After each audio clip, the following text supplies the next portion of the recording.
Kumusta mga kaibigan? Maligayang pagdating sa aking channel. Narito ako na may magandang video.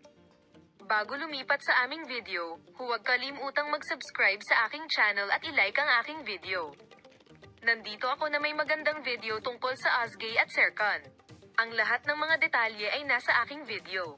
Tumungo tayo sa mga detalye ng ating balita.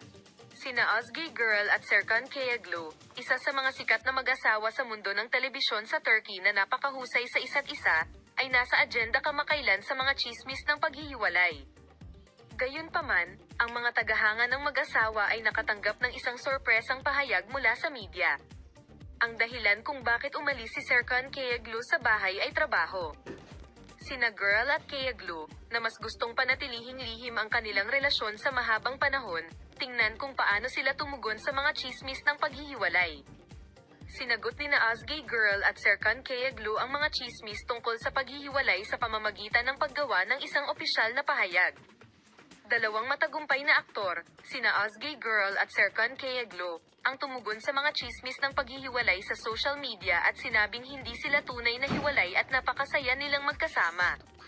Sinabi niya na ang paghihiwalay ay isang napakahirap na desisyon para sa kanila at gagawin nila hindi pa makakagawa ng desisyong ito. Sinabi ni Ozgie Gürel na nagkaroon siya ng kahangahangang pag-iibigan kay Serkan Kayaglu, kaya naranasan niya ang isang pag-iibigan. Si Ozgie Gürel, na nagbahagi ng mga taos-pusong larawan ng kanyang romantikong pag-ibig, ay nagsabi na ang mag-asawang Serkan Kayaglu ay kailangang maghiwalay para sa kanilang serye sa TV.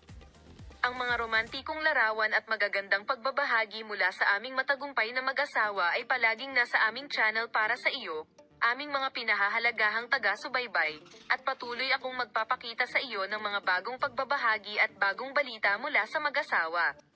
Palem, makita ka sa mga bagong video.